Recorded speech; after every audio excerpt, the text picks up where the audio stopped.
The episode opens with the main character introducing himself. He describes his life as that of an ordinary boy studying in a regular high school. While walking along, two of his friends suddenly appear from behind, not the quiet type of friends, but the kind who always arrive after eating something and making plenty of noise. Out of nowhere, a group of robots lands nearby and begins wreaking havoc. The boys barely dodge the chaos, narrowly escaping danger. Just as the tension rises, the narrator interrupts playfully, asking the audience what kind of superpowers they expect to see revealed in this story, only to immediately clarify that this is not that kind of tale. There are no superheroes here. Instead, this series is all about the simple, everyday misadventures of high school boys. And with that, the real story begins. Their conversation quickly drifts into a familiar topic: how to get girlfriends. Unfortunately, the person he asks for advice is the least helpful one in the group. Jokingly, they come up with a practice session pretending to role play as a boy and girl. When the hero actually tries speaking to a girl, it doesn't go as expected. Instead of blushing or reacting dramatically, she talks to him casually, leaving him stunned. Before anything more can happen, a teacher suddenly appears and scolds them, forcing the girl to leave. Undeterred, the boys keep rehearsing how to talk to girls, treating each attempt like a retake in a movie. Each try ends in awkward or hilarious failure. Finally, by the fourth attempt, they manage to get the girl's signature on a piece of paper. Overjoyed, they celebrate their victory by running away together. Later, another scene shows them discussing the idea of protecting each other's dignity. Surprisingly, the girl tells them she's impressed by their effort. The hero, however, sulks, muttering that things like this only ever happen in dramas, not in real life. After all, they go to a boys-only school. On the way home, he reflects on the day while his friends tease him about whether he'll ever gather the courage to approach girls. Their banter quickly escalates into playful bickering, even a mock fight. Eventually, they mess around with costumes and silly outfits, but when they step outside, it turns out only one of them actually dressed up properly, while the others had been bluffing the whole time. The comedy doesn't end with the boys' antics. Just as they are caught up in their ridiculous behavior, the main character's younger sister suddenly appears. Arms crossed and voice sharp, she scolds them for acting so immature. The boys, usually loud and carefree, are instantly thrown into panic. They stammer out apologies in unison, bowing their heads as if they've been caught doing something truly shameful. Later that day, the group sits down to eat together. Between bites, one of them decides to spice things up with a so-called scary story. He begins describing his experience of visiting a girl's house, but instead of being spooky or thrilling, the tale becomes uncomfortably creepy and oddly disgusting. The more he speaks, the more everyone squirms in their seats, their expressions turning from curious to disturbed. By the end, the entire group groans in protest, swearing never to let him share his twisted stories again. Back at school, a small rumor begins spreading when the main character is spotted walking side by side with a girl. His friends are stunned, immediately jumping to wild conclusions about him secretly entering a relationship. They bombard him with questions, their voices laced with disbelief and envy. But the truth is far less dramatic. It's nothing more than a coincidence. Still, the sight of him casually walking next to a girl creates an unfamiliar tension, leaving even him slightly unsettled. For the first time, he notices how different the atmosphere feels when he is paired with someone of the opposite gender. Fueled by this thought, the boys decide to launch one of their classic over-the-top schemes. They call it Operation Maximize Our Virgin Powers, a ridiculous plan to finally get girlfriends. They throw in dramatic poses, make mock speeches, and laugh at their own absurdity. Along the way, they bump into a pretty girl. They thank her politely, trying their best to appear cool, before continuing on their mission until they eventually arrive at the train station. That evening, he escapes the noise of the day and lies down in a grassy field, a book resting in his hands. The cool breeze rustles the grass as he reads in silence, letting his mind wander. Then, without a sound, a girl approaches and settles down just behind him. She doesn't interrupt, doesn't call his name, she simply sits there calmly, her presence soft yet undeniable. His heart skips slightly. Should he say something? Should he pretend not to notice? The air between them feels charged, so different from the rowdy atmosphere he's used to with his friends. Eventually, curiosity wins, and he turns his head. She's there, quietly looking out toward the horizon. For a long moment, they exchange no words, yet the silence feels strangely comforting. Finally, she breaks it with a gentle remark about the sunset, her voice carrying a warmth that lingers in the air. He wants to savor the moment, but just then, his phone buzzes in his pocket. With a reluctant sigh, he excuses himself, sending a quick message to his group. The scene fades quietly, leaving him lying there with the evening light painting the sky and a new thought stirring in his heart, something different, something special, though he can't quite put it into words. The story begins with an explanation of how the so-called hero is judged.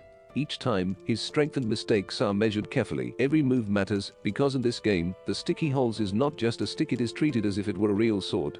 That means whenever he swings recklessly, misses his target, or slips up during the fight, he automatically loses 5 points of damage. Bit by bit, his strength is chipped away, and that is how his progress is calculated. With that settled, the story pushes forward. A boy appears, boldly saying that he wants 2 strong fighters to join his team. The others look at him curious, and then ask if he will fight alongside them. Without hesitation, he agrees, introducing himself with a confident voice. "My name is Jack." The master enters next, leading the class as though he's the keeper of all knowledge. He points to the arena and he explains that even if someone is strong, stepping into the wrong position during a battle makes them look unskilled, as though they have no sense of combat at all. A wrong move could ruin their image completely. Sometimes, the master continues, people will even forget about you, leave you behind, as if you were never part of the fight. And so, to regain their place, 2 determined boys charge ahead, pulling Jack along with them. Later, as the mood lightens, they take him out for drinks, treating him as part of the group. It halts near the gathering spot, and from it comes another challenger. He grabs a stick, holding it as though it were a weapon. Meanwhile, a girl appears in another scene. The scene shifts to a pizza shop. A boy is seated there, eyeing a fresh slice of pizza, preparing himself to take the first bite. Just then, the same girl joins him and sparks a conversation. Popular boys are instantly recognizable. They don't need to speak up about themselves because everyone already knows them. People naturally gather around them, eager to befriend them. Girls, in particular, are drawn to them, fascinated by their charm. Trying to be helpful, the girl even shares a few tips about how to be noticed, but none of her advice feels useful. To the boy listening, it's all empty talk, and the scene ends with a sense of quiet disappointment in her so-called wisdom. The boys, in their usual restless manner, decide to pester the girl sitting with them. She glares at them, unimpressed, and instead of answering, she sighs in frustration and tells them to stop acting so foolish and to behave in a more respectable way for once. But her words don't sink in. The boys continue chatting in the same exaggerated, annoying style, making remarks that only irritate her further. Finally, with a sharp movement, she removes her glasses, brushes her hair aside, and presents herself with a slightly different look, more confident, almost intimidating. The sudden change makes the boys fall silent. Taking advantage of the moment, she sternly orders them to stop wasting time and go back to their work. Meanwhile, a different scene unfolds. The hero's younger sister walks in and freezes when she sees her brother being beaten by his 2 friends. Later, the 3 of them sit side by side, folding clothes together. The hero drifts off into his own imagination, lost in thought. In his mind, he wonders if true friends really exist, if they would stay with him no matter what. A mischievous idea sparks, and he decides to test their loyalty in the strangest way possible. Without hesitation, he pulls up a pair of underwear and places it on his head like a crown. His friends gasp in horror and immediately grab him, scolding him harshly for his ridiculous act. At the same moment, his sister, overwhelmed by everything, rushes out of the room shouting. Elsewhere, in a quieter moment from the previous episode, the girl who had spoken with them earlier at sunrise, now sits alone, absorbed in her studies. With a calm voice, she admits that she dislikes the wind because it always seems to carry her thoughts away. But she also recalls a peculiar day where the wind carried something she cherished instead, and strangely, she found herself speaking to it as if it were alive. The boy who listens to this story grows confused. The uncertainty unsettles him. Back at school, another situation unfolds when one of the boys stands up in front of the others. He announces a small cleaning campaign, saying that everyone should gather at 5 p.m. in a specific place. To everyone's surprise, he adds dramatically that it is a tradition lasting 70 full hours. But the others are left baffled. What is this 70 hours thing supposed to mean? The headmaster pauses and explains vaguely that the school itself is in danger. He claims it was founded in 1954, but then contradicts himself, saying it actually began in 1089. The conflicting dates reveal that the headmaster has been lying all along. The shocking truth emerges: the school has always been in danger since the beginning. Overwhelmed by his own words, even the headmaster collapses, unable to bear the weight of the revelation. In yet another corner, 2 friends talk about family matters. As they share their thoughts, they realize how often their parents are absent and how much they rely on each other to fill the gap. Meanwhile, the focus shifts to another group of boys. Among them, one stands out with his short, neatly trimmed white hair, barely 3 centimeters long. His companions glance at him, puzzled, wondering aloud how anything in their current situation could possibly turn into a frightening story. Trying to prove his point, the white-haired boy quickly declares that he'll call Kurosawa, insisting that Kurosawa's life is a collection of strange and creepy experiences.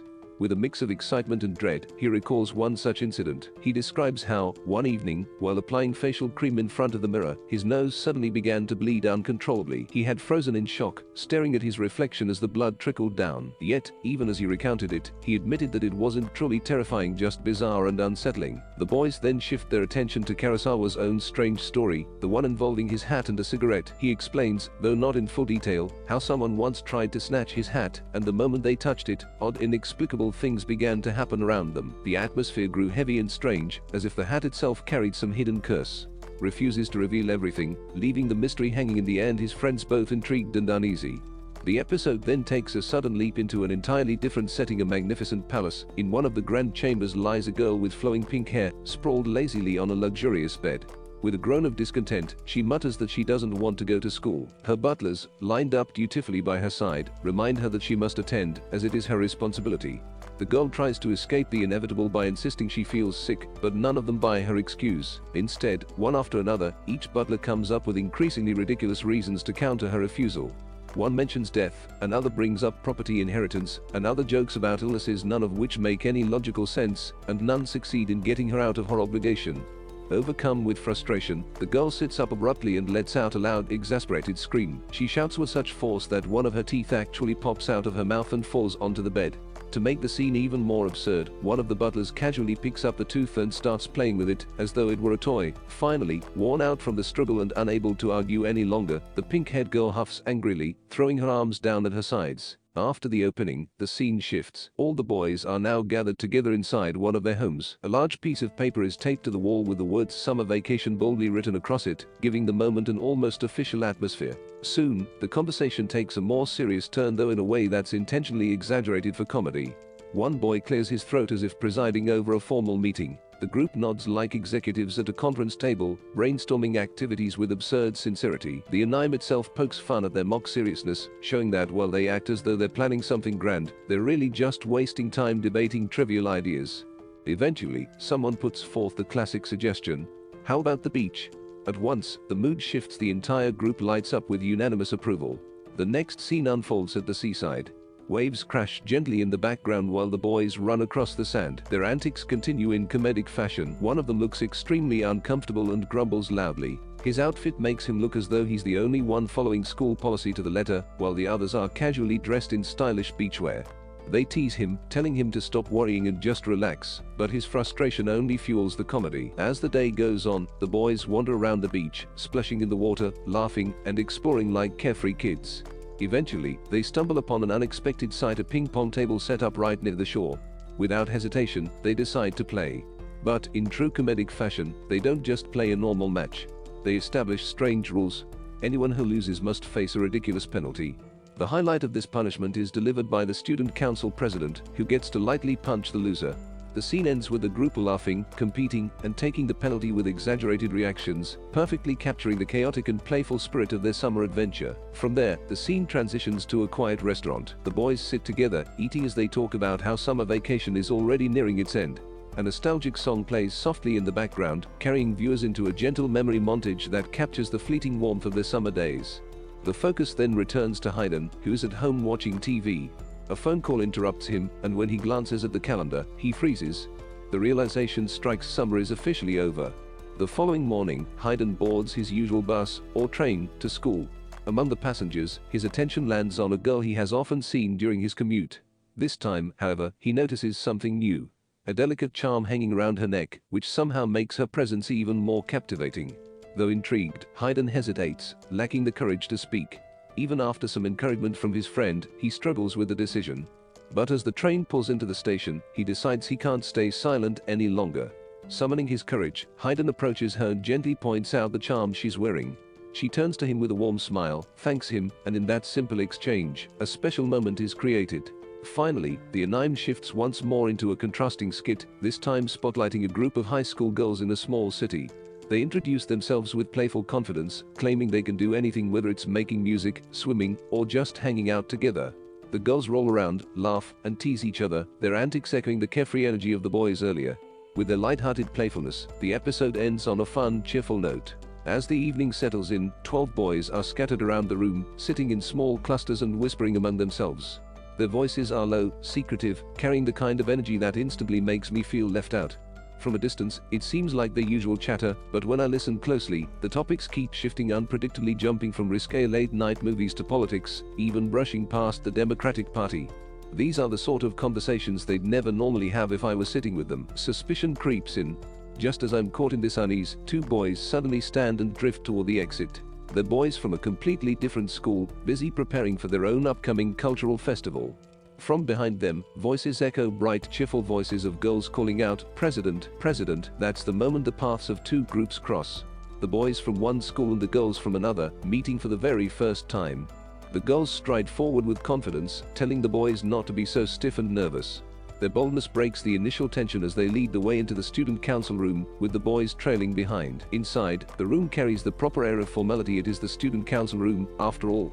One boy moves smoothly, serving steaming cups of tea, another carefully sets out neatly arranged snacks. At first glance, the council radiates discipline and order, as if everything is functioning in perfect harmony.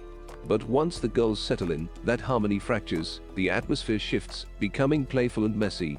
A boy with flamboyantly dyed hair makes a show of pouring tea with exaggerated gestures, turning a simple act into comedy. Yet, amid the lightheartedness, one girl sits quietly apart. Her thoughts don't match the cheerful chatter around her. "I can't tell them what I'm really thinking," she admits to herself, lips pressed tight. Her silence draws attention. Each of the boys begins to form his own opinion about her. One finds her beautiful but aloof, another thinks she's simply too difficult to approach, and yet another dismisses her as a little crazy. The lively scene is interrupted when the true student council president finally enters the room. With calm authority, he explains schools should collaborate for the cultural festival. His words spark debate immediately. Some argue in favor of cooperation, picturing the benefits of working side by side. Others insist that competing separately would be more exciting, more true to school spirit. Voices rise, overlapping, as arguments tumble back and forth. At last, a decision crystallizes. Unity is abandoned in favor of rivalry. The two schools will stand against each other, not as partners, but as competitors in the festival to come. The cultural festival begins in full swing, with both the boys and girls schools celebrating together. Laughter and excitement fill the air, stalls line the hallways, and the students are busy showing off their ideas. On the surface, everyone looks cheerful, but deep down, one sharp-minded girl scoffs at the boys. To her, they're nothing but fools, easy to trick, easy to beat.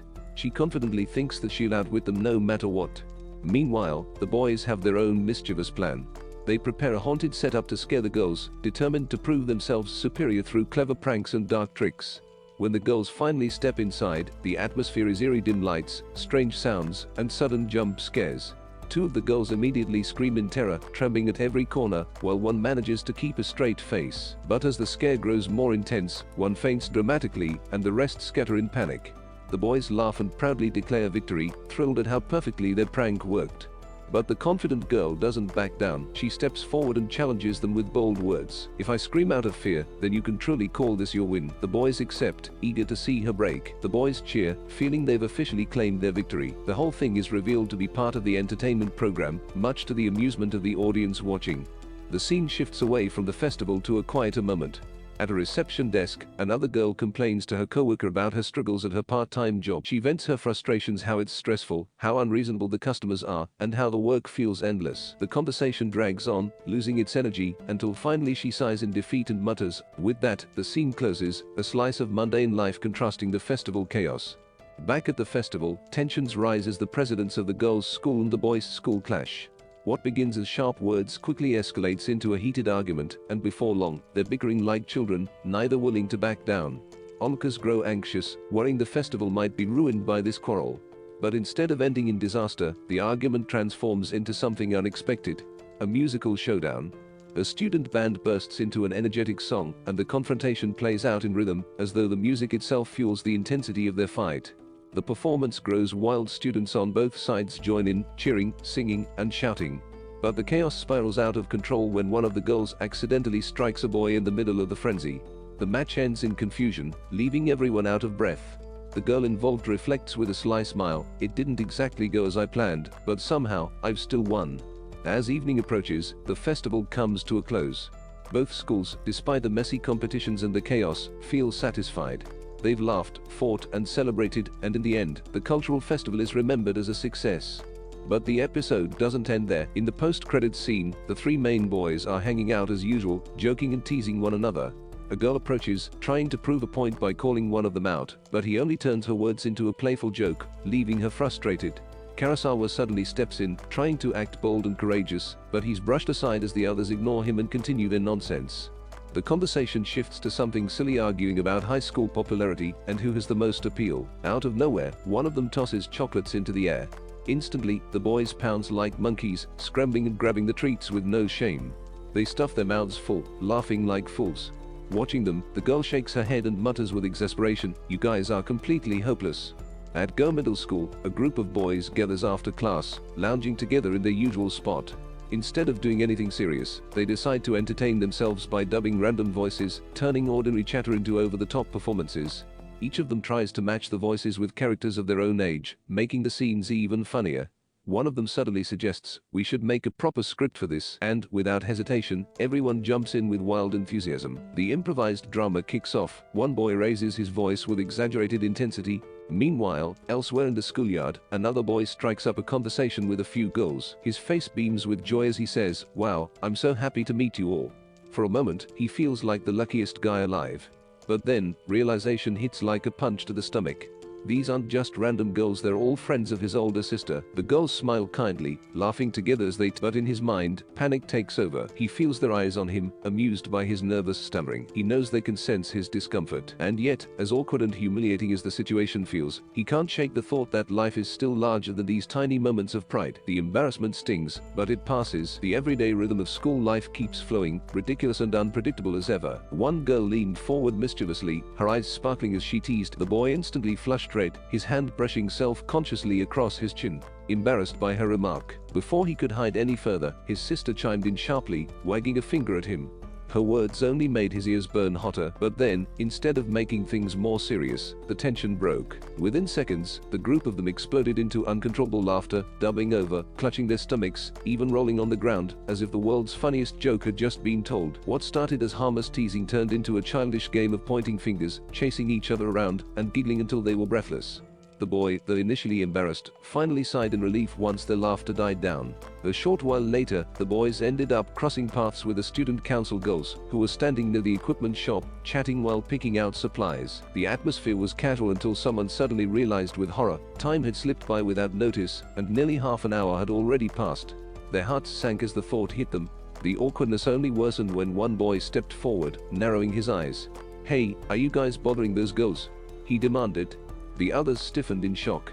Panic flashed across their faces, and instead of explaining, pride took over. Out of shame and defensiveness, they snapped back, and what should have been a small misunderstanding escalated. Pushes turned into fists, words turned into shouts. One boy took a sudden uppercut, another reeled back from a sharp hook. The scuffle spun into chaos as dust kicked up around them, the girls shouting in protest. Finally, one of the student council girls grabbed the nearest boy's arm. Only then did it become clear. The whole fight had originally been a silly plan the boys made up as a joke, but it had spiraled far beyond what they intended, becoming a mess of bruises and regret. A girl squinted at the half-empty chocolate wrapper in her hand and asked aloud, "Why did Kurosawa give me expired chocolate?" The boys froze as though struck by lightning. Their faces went pale. The girl smirked, enjoying their frantic reactions, and playfully grabbed Kurosawa by the shirt collar. The day begins with the boys working on an assignment, their teacher asking them to write about a fault or mistake. It's meant to be a simple reflection exercise, but instead of focusing, their minds drift elsewhere. With winter break ending the very next day, frustration fills the room. They sigh and groan, not ready to return to school routines. Just then, the door creaks open. A girl who feels like the caring older sister type in their group steps in with a troubled look. She announces that she has a problem. Curious, the boys press her to explain. After hesitating, she blurts out that she confessed something at school earlier that day. Immediately, the boys begin cracking jokes, teasing her as if she must have been beaten up afterward. Annoyed but still needing help, she turns to one of the boys directly, asking him to handle the situation. He looks reluctant, but after a moment's hesitation, he agrees. Grateful, she nods and leaves. Later, the same girl comes back, her expression far more serious. She confronts the boy with sharp words, accusing him, "Did you hit me? I won't forgive you." The sudden shift confuses everyone, but before the tension grows worse, she softens, apologizes, and admits her mistake. The situation resolves peacefully, though the boy can't help but dwell on it. Inside, he feels that he's often painted as the bad person in these little dramas. Outwardly, he hides behind his face cover, pretending it doesn't matter, but the regret lingers. He wishes he could have acted like a proper hero instead of stumbling through it. His friends tease him mercilessly, saying at the very least he could have spoken more boldly instead of hiding. The playful mood returns when another girl enters the room. She bursts out that she needs to talk, then immediately mocks the boys by calling them short. They fire back, insisting that she's not tall herself, just average. Their banter shifts to complaints about the foolish student president, whom none of them respect. The girl goes off to confirm this with the president, but returns deflated when she's told the boys are actually just normal. A scene where one of the boys nervously pretends he's about to confess his feelings. Another friend, egging him on, shouts. The boy blurts it out, trying to act cool, but immediately gets flustered when the girl cheekily responds. His face burns with embarrassment, and everyone bursts into laughter. The playful teasing shifts again when the conversation turns to Christmas memories. They recall moments that were both awkward and oddly touching. Later, another small incident turns into slapstick comedy. A strong gust of wind blows through as the girl carries her bag. Papers flutter out and scatter into the air. She reaches out to catch them but slips, nearly falling. The boy rushes forward to help, only to end up in an awkward tangled position with her that makes everyone watching laugh even harder. Flustered, he tries to save face by offering her his coat when she looks dizzy, but his attempt at coolness only makes the situation more ridiculous. The tone briefly shifts when the teacher steps in, scolding the boys for being careless and not taking things seriously. But with this group, even serious lectures never last long because the boys exaggerate every response, twisting it into another comical exchange, until the whole reprimand feels like part of the joke. The story then dips into nostalgic flashbacks. One boy remembers how a classmate in elementary school used to eat kiwi fruit with the skin still on, shocking everyone. They recall how one of them got his very first cell phone, and how back then they used to trade silly little things with girls, each memory sparking another round of chuckles. Another especially funny memory involves Mitsuo, who despises vegetables. At lunch, one of his mischievous friends would mix his untouched veggies into his milk carton, forcing him to drink the foul concoction.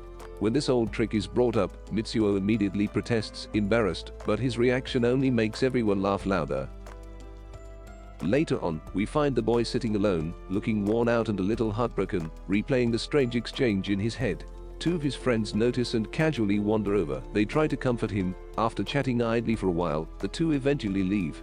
Time slips by, evening fades into night, and the mood becomes quieter. Then one of them suddenly sighs. The boy mutters that he ended up getting stuck at home. This earns surprised looks from the others, and in typical comedic fashion, the scene even cuts to an image of someone's house, as if to emphasize his excuse. Some classmates are studying, but can't resist cracking jokes at each other. The boy, meanwhile, picks up a gag comic and starts chuckling at the silly humor. Someone notices and teases him. Embarrassed, he defends himself. Later, in a moment of reflection, at this point, the title card flashes on screen. High school boys and their balconies. The next skit begins with a boy leaning out of his balcony, calling to his neighbor girl to return the DVD he had lent her. Their houses are about 5 meters apart, so they end up yelling back and forth across the gap. As their voices bounce through the quiet neighborhood, another boy secretly watches, feeling jealous of their interaction. At one point, the girl is shown inside her room around 10 o'clock, scribbling something down, when a strange sound outside interrupts her. She steps out to see him still waiting impatiently for his DVD. The comedy comes from the absurdity of two people bickering across balconies at the top of their lungs, as if it were the most natural thing. The randomness continues with another scene. A boy buys something that costs superscript 1 256, pays with 1,000, and then fusses endlessly over the small change. His hesitation and complaints grow louder until a small crowd gathers, watching him panic. Flustered, he cries out for help while the situation spirals into chaos, making the moment even more embarrassing. After that, another gag unfolds in an open grassy field. 3 boys and a girl gather under a tree where something important is stuck on one of the branches. They decide to climb up, but none of them are coordinated enough. Their teamwork falls apart, and they all tumble to the ground in a messy heap. Not ready to give up, they resort to strange methods, throwing random belongings upward, desperately trying to knock the object down. Of course, their efforts only make things funnier. The episode continues in this same vein of everyday absurdity, cutting quickly between random slice of life antics, talking seriously about wanting to try face-throwing pranks as if it were a sport, to arguing over horoscopes and insisting that today is their worst day, then blaming every little inconvenience on fate, screaming and running wildly when a single bee gets too close. Hayden was seen standing in the quiet corner of a bookstore, pretending to be deeply absorbed in a paperback novel. To anyone watching, it looked as though he was just another customer enjoying a lazy afternoon surrounded by books. But in truth, his reason for being there was far less romantic. He urgently needed to use the restroom. He had thought it would be easy to slip in, make use of the facilities, and leave unnoticed. Unfortunately, when he pushed open the door, he discovered that someone else was already inside. Left with no choice, Hayden stood waiting in the narrow hallway, trying to keep his composure. He stepped back outside, frowning to himself. The neighborhood surrounding the bookstore was mostly residential, and he realized with a groan that there weren't any public restrooms nearby. What should I do now? He thought, pacing for a moment before remembering there was a small park a few blocks away. Without hesitation, he hurried off in that direction. But as he rushed past the busy street, fate decided to play another trick. Out of the corner of his eye, he suddenly spotted a familiar girl. Embarrassment struck him instantly.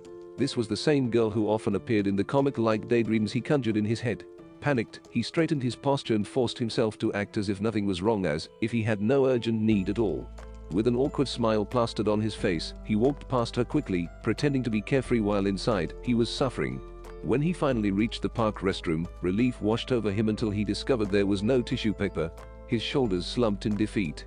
After a moment of hesitation, he reluctantly tore a sheet out of his own notebook to solve the problem. By the time he walked back out into the fresh air, he felt completely drained, mentally and physically. As if to seal the humiliation, he slipped on a discarded banana peel, crashed to the ground, and banged his head. Groaning in pain, he muttered bitterly, "Why is life always against me?" The misfortune didn't stop there. Later that evening, while treating himself to a bowl of ramen, he accidentally tipped the entire pepper shaker into his meal, coughing and spluttering as the broth burned his tongue. Still hungry but thoroughly irritated, he left the shop and wandered across a bridge. That was when he noticed a small kitten struggling in the water below. His instinct took over without a second thought. He leapt into the river to save it. But as he pulled it into his arms, he realized it wasn't a real animal at all, just a waterlogged toy cat floating downstream. Standing there, soaked and shivering, Hayden could only shake his head. Why does everything go wrong for me? The next morning, he told himself things might finally change. And perhaps they did. While walking down a quiet street, he accidentally collided with a girl running from the opposite side. For once, nothing bad happened, no injuries, no embarrassment, just a simple bump. Relieved, he allowed himself a small smile. Maybe today will be a good day, he thought. As they continued walking side by side, conversation came easily. They talked about little things, school, daily life, the kind of meaningless chatter that somehow felt comforting. But just when Hayden started to believe the day would remain normal, the atmosphere shifted. The girl suddenly stopped in her tracks. A faint melody seemed to drift in the background, and Hayden noticed another boy approaching. Without a word, the boy slipped a folded letter into the girl's hand and walked away. Curiosity flickered across her face as she carefully opened the letter. Inside were a few simple lines. "I fainted earlier, so I left my jacket. Please return it properly." Hayden stood there in stunned silence, unable to make sense of this strange twist in his already unpredictable life. A few days later, the girl was seen walking with another boy. His name was Yasin, and when she introduced him, she simply explained that he was her classmate. The moment seemed casual on the surface, but it carried a strange weight. Hayden couldn't help but wonder, why was she acting like that? Was she hiding something from him? The way the story framed it gave off an uneasy impression, as though this small interaction was deliberately planting the seeds of the bigger truth yet to be revealed. Meanwhile, back at home, Hayden was having one of his usual lazy evenings. He sat cross-legged in front of the television, slurping instant noodles from a cup while flipping through channels. Everything felt ordinary until suddenly, a noodle caught in his throat. His face turned red as he coughed violently, unable to swallow or breathe. He rolled on the floor in panic, clutching at his neck, his thoughts racing in terror. There was no one else at home to help him. His parents had gone on vacation, leaving him completely alone. In desperation, he prayed for someone to save him, but before the outcome was shown, the scene abruptly cut away, leaving the audience in suspense about whether he survived or not. The story then shifted to another girl rushing down a busy street. She was in such a hurry that she lost her footing, slipping and falling onto the pavement. People around her glanced briefly but carried on without offering any help. Just when it seemed like she would be left there, Hayden appeared and extended his hand to her. His simple act of kindness stood out, and soon after, Mitsuo and the others also arrived. What started as a sincere moment quickly turned comedic as, one by one, they all tripped and fell over each other, collapsing into a heap of laughter and chaos. The narrative then moved to Yasin again, showing him buying a drink from a vending machine before catching a bus. At the same time, two boys elsewhere were struggling with a different challenge: learning how to ride a bicycle. They spent the entire day trying, wobbling, falling, and getting back up. By evening, their persistence finally paid off, and they managed to ride smoothly. The three of them side by side pedaled together joyfully as the setting sun painted the sky orange. In that moment, Hayden reflected to himself, maybe I've forgotten something important, but right now, I feel really happy. The thought was simple, yet it carried warmth as their laughter echoed down the street. That night, when he returned home, the mood shifted to something lighthearted. In the kitchen, his sister asked what he wanted for dinner. They tossed around ideas playfully, joking between fried rice and hamburgers. Teasing each other along the way, they eventually decided to cook together. The meal came out better than expected, and even Hayden admitted with a grin, this was actually good. It was a rare, genuine moment of sibling bonding. Later, when boredom crept in again, they passed the time by playing simple childhood games. Red light, green light and a round of catch filled the quiet evening. But Hayden's ridiculously long throws turned the game into something absurd, dragging on endlessly until he found himself slumping with boredom once more. The episode ended with yet another comedic twist. The boys accidentally showed up at school on the wrong day, only to find themselves face to face with a group of high school girls. In the end, Yanjin stood tall, triumphant, while Toshio was left defeated. As the commotion died down, the girls looked at one another and thought, almost in unison, we'll keep doing silly things like this again and again. With that playful promise, the episode drew to a close, wrapping up its string of absurd yet strangely heartwarming moments. The story shifts to a lighter moment, showing Hayden together with his father. In the open yard, Hayden playfully winds up as if he were on a pitcher's mound, his small frame mimicking the motions of a professional baseball player. With all the seriousness he can muster, he throws the ball forward. His father, waiting with a bat not an ordinary one, but a shining golden bat that glimmers under the sunlight, swings with effortless strength. The ball cracks off the bat and soars away. His father bursts out laughing, his voice warm and proud, before saying with satisfaction, "That's how it should be, my son." Encouraged, he starts talking to Hayden about his own youth, sharing old dreams and ambitions that he once carried. His tone softens, filled with nostalgia, as if he is passing down memories alongside advice. Hayden's eyes brighten, excitement bubbling up inside him as he blurts out, "Dad, shall we play catch together?" His father agrees without hesitation. The two begin tossing the ball back and forth, laughter and shouts echoing with each throw. In between the rhythm of catch, his father pauses and asks, "What about you, Hayden? What do you want to do when you grow up?"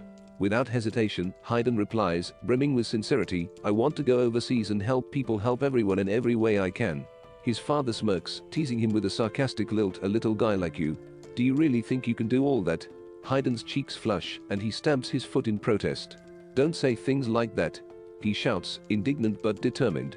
The scene gradually fades out, leaving the warmth of father and son behind.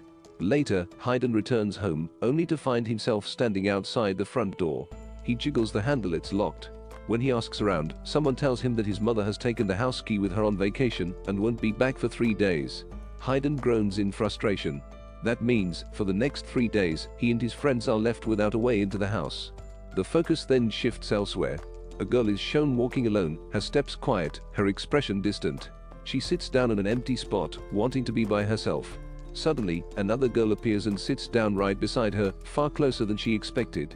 The first girl stiffens, her thoughts racing. Why is she sitting so close? Does she want to talk to me? She tries to mask her discomfort, keeping her expression neutral, but inside she feels restless, her composure slowly unraveling. At the same time, Hayden is seen reading a manga, completely absorbed until he realizes he has somehow ended up sitting next to that same girl. A wave of panic rushes over him. Oh no, what do I do now? He thinks frantically. Part of him considers his last resort, ignoring everything and walking away as if nothing happened. But before he can act, something unexpected happens. The girl herself begins to feel a strange stirring inside. She doesn't understand it, can't put it into words, but there's something unusual in the air between them. Then, another scene takes over. A different girl makes her entrance, and everything about her is different. Her aura is sharp, commanding, and almost intimidating. Her name is Yasun. The moment she steps forward, the atmosphere thickens, and tension sparks like static in the air. Confrontation seems inevitable. Without warning, it escalates into a chase. Hayden is suddenly shown running with all his might, fear written across his face. His mind races. If she catches me, I'm done for. I'll be beaten to a pulp. Yasun closes in, striking with fierce precision. The atmosphere shifts into a peculiar playground-like contest where the rules are simple yet oddly intense. One team must guard a traffic cone with all their effort, while the opposing side tries desperately to topple it with a single kick. Hayden joins the match alongside Mitsuo, both treating it as more than just a childish skirmish. At first, Hayden laughs at the absurdity of the game, admitting aloud that it's unexpectedly fun. Mitsuo, however, keeps his focus sharp. With a half smirk, he warns Hayden that this is only the warm-up, that if he doesn't take things more seriously, he'll be crushed before he even realizes it. The game grows rowdy. In the middle of the clash, Mitsuo suddenly shouts for assistance, pretending to be in trouble. Yosuke, another boy on the field, hesitates for just a moment, unsure whether to intervene. That hesitation costs him. Mitsuo lashes out without warning, driving a quick punch into Yosuke's stomach. As Yosuke doubles over in surprise, Mitsuo seizes the moment to fire a toy bullet straight at his head. The harmless shot still startles him, and Mitsuo doesn't stop there. He piles on more playful but relentless attacks, each one driving Yosuke further into frustration. The tension reaches a breaking point when Mitsuo deliberately destroys one of Yosuke's most treasured childhood toys, an item Yosuke had carried with him for years. Stunned and hurt, Yosuke's eyes well up with emotion. The weight of guilt hits Mitsuo almost immediately, and his mischievous grin fades. In an awkward attempt to make amends, he offers Yosuke another trinket, saying it should serve as a replacement, though both know it can never fully fill the void. From there, the story drifts into another light-hearted exchange. Two boys sit together, casually talking about what exactly makes a girl cute. They debate whether it's her looks, her personality, or even the smallest habits like the way she eats. One boy recalls a ridiculous story about a classmate who collapsed during a school event, sending everyone into panic, only for it to be revealed that she wasn't sick at all, just faint from extreme dieting. The conversation shifts to different archetypes. The shy girl who hides behind her hair, the clumsy girl who stumbles at the worst times, the lively one who charms through sheer energy. After circling around the idea for a while, they come to a playful conclusion that the pinnacle of cuteness must belong to the student council president. But fate plays a cruel joke on them. Unbeknownst to the boys, a group of girls from a nearby school overhears everything, including their own president. The sudden realization sends a wave of awkwardness through the air, especially as the president herself gives a sharp glance, leaving the boys scrambling for excuses. Later, another surprising incident unfolds. Yosuke opens his locker to find a neatly folded love letter tucked inside. His heart nearly leaps out of his chest. Never in his wildest dreams did he expect this. The note asks him to meet at 5 o'clock that evening, and curiosity overwhelms him. When the hour comes, he nervously arrives at the meeting spot, brimming with a strange mix of fear and excitement. But his hope is shattered almost instantly. It was all a cruel trick. Mitsuo and several others emerge, laughing at his expense. What begins as teasing quickly spirals into a chaotic scuffle, with everyone shouting, shoving, and hurling petty insults, until the situation dissolves into complete bedlam. The tempo slows again at a train station. A girl stands quietly on the platform, waiting, her presence giving off a faint sense of anticipation. A boy notices her and, drawn by something unspoken, moves to stand beside her. For a fleeting moment, he feels an invisible bond forming, as though he is part of a world. But just as his confidence rises, she abruptly walks away and positions herself beside another boy further down the platform. The first boy is left standing alone, burning with humiliation. In his mind, he calls it the most painfully awkward moment of his life, wishing he could vanish on the spot. The episode wraps up with one last comedic skit. A group of high school girls argue heatedly about who among them is the strongest fighter. Their playful banter escalates until it looks as though fists might actually fly. They joke about whether fights should even have rules, whether true strength comes from discipline or chaos. Just as the tension hits its peak, a rock suddenly falls from above, breaking the mood in an instant. The screen cuts away abruptly, leaving the clash unresolved, and the laughter lingering as the credits roll. God is shown surrounded by a group of girls, and the focus shifts to one of them who seems curious about a certain boy. She quietly debates with herself about approaching him from behind, hoping to catch him off guard. But the moment she makes her move, he notices immediately, turning his head as though he has eyes in the back of his skull. When she tries to approach him directly from the front, he holds his hands in a strangely defensive, almost awkward position, as if shielding himself. If she dares to sit beside him, he instinctively shifts away, keeping his distance. Yet, despite his guarded actions, when he happens to smile, it carries such warmth and sweetness that it makes her heart skip. If she teases him or makes a cutting remark, he quickly hides his hand in his pocket, almost as if protecting something precious. And if she offers him a gift, he doesn't accept it immediately. First, he sprays it with disinfectant before cautiously taking it, as if everything in his world needs to be filtered. From the outside, it almost seems like he harbors special feelings for Toshiyuki. But another boy watching mutters that she's misunderstanding everything, insisting it's not what it looks like. This sparks a discussion among his friends, who start wondering if he's really moving in the right direction in his relationships. The scene then shifts to two people walking side by side, chatting casually. Out of nowhere, one of them asks, "What's Twitter?" The other explains simply, it's a site where celebrities and famous people talk on the internet. That sparks curiosity, leading to more questions. What's Kivana? Which turns out to be an environmental protection group. What's Tsundere? Defined as a kind of sharp, aggressive personality that hides a softer romantic side. Later, someone brings up Go Nagai, which the other explains is the name of a famous manga artist. The final question is, what's MMORPG? When told it's a massive online role-playing game, the listener freezes, his face blank. He realizes he doesn't truly understand what that means, and he falls into deep thought, almost troubled by his lack of knowledge. The focus changes again, this time to 3 boys crowded around a claw machine in an arcade. They play over and over, nearly 10 times, wasting coin after coin, but no matter what they do, the toy slips from the claw before it can drop into the hole. One boy, frustrated, demands, "Let me try." But his attempt fails miserably too, and the others laugh, pointing out he doesn't even have enough money left. At one point, the toy comes dangerously close to falling into the prize slot, but just at the last second, it tips back and lands inside again. They devise a mischievous plan. If the toy's already near the hole, all we have to do is shake the machine a little, it'll fall out for sure. But when they all push together, the machine doesn't budge an inch. Defeated, they sigh and walk away. Just then, Tadakuno's sister strolls up casually. Without hesitation, she gives the machine a single shake, and to the boys' utter disbelief, the toy drops cleanly into the hole. She plucks it out with ease. Their jaws drop in shock, and one of them blurts out, "Is she even human?" Later, Hayden finds himself standing in front of a claw machine alone. He keeps trying again and again, but every attempt ends in failure. He grows frustrated, pulling out his notebook to sketch diagrams and strategies, carefully planning how he might angle the claw just right. Lost in thought, he doesn't notice when a girl walks up behind him. Her voice suddenly cuts through his concentration, gentle yet encouraging. "You can do it, try again." Something about her words sparks energy in him, and he feels a rush of motivation.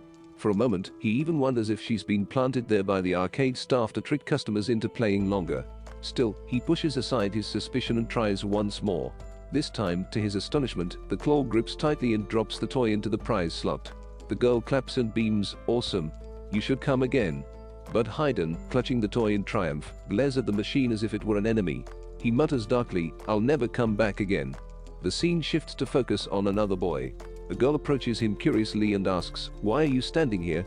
The boy, trying to act casual, responds, "It's your responsibility to clean the school today." But before the conversation can end, a few other boys chime in, teasing him mercilessly. They laugh and say that he's the one who really has to clean because he volunteered earlier, exposing his attempt to escape responsibility. The girl, unimpressed, folds her arms and says firmly, "Fine then, if that's the case, you should clean with him." The atmosphere turns into a mix of awkwardness and comedy. Not far away, Yasun watches the exchange unfold. Someone suddenly asks him what he thinks of girls like that. Before he can respond, the girl in question scolds him openly in front of everyone. Without hesitation, she declares loudly that she will never, under any circumstances, give her scent to any boy. The boldness of her statement shocks Yasun, who thought he was the only one aware of such things. The realization that others knew this too leaves him rattled and uneasy. The scene then cuts to the student council room. Inside, Ringo lounges lazily and announces, "I'm bored. Let's go do something fun." The group, though reluctant, eventually agrees and heads outside. But things take a turn when Ringo is suddenly cornered by 3 bullies. His friends rush in to protect him, only to be overpowered and beaten down one by one. A messy scuffle breaks out, and though the odds are against them, they desperately try to shield Ringo. Somehow, through sheer determination, they manage to hold their ground long enough to protect him. Just when it seems like they've reached their limit, another figure steps into the scene. The moment everyone recognizes him, silence falls. Standing before them is none other than the boys' school president. His sudden appearance leaves the group stunned. The story then transitions to the graduation ceremony. The entire hall is filled with students, all listening intently to the teacher delivering the farewell speech. One by one, students begin to leave, emotions heavy in the air. The student council members, unable to hold back their feelings, burst into tears as they walk out together. At that moment, someone embraces the president warmly and says, "From now on, there's no need for you to speak anymore." The weight of those words lingers, and soon the others join in. Even Ringo, normally playful and carefree, adds his voice to theirs. Together, they all say, "You'll always be our president." Later, in the quiet of a classroom, Mitsu stumbles across some of his father's old belongings. Among them is a carefully wrapped gift box. He hesitates before opening it, only to find what appears to be a diary filled with heartfelt memories. As he flips through the pages, a flood of emotions overwhelms him: grief, joy, nostalgia, all blending into something he cannot easily define. Overcome, he shares a quiet moment with Yasun, signing a note as he thinks, can we really stay together like this forever? The perspective shifts again, this time to a city view where Tadakuno's sister warmly congratulates him on his graduation. After she leaves, another girl steps forward hesitantly. She tells him she's heard that he's leaving for Tokyo and admits she has something she's been wanting to say. Tadakuno, confused, asks who she is. With a nervous laugh, she admits he doesn't remember her. She looks at him with trembling hope and asks, is this a dream? The moment is charged with raw emotion, and the scene closes with a dramatic cry echoing in the background. Suddenly, the atmosphere shifts. We see Tadakuno once again, heading off to school in the morning. Two boys rush after him, calling out his name, and the three of them fall into step together, as if nothing had changed. Their laughter and chatter carry the sense that life goes on, the daily lives of high school boys continue. Finally, as a humorous epilogue, the funky girls are shown wandering the streets of London, bringing the anime to a playful close. And with that, the series ends.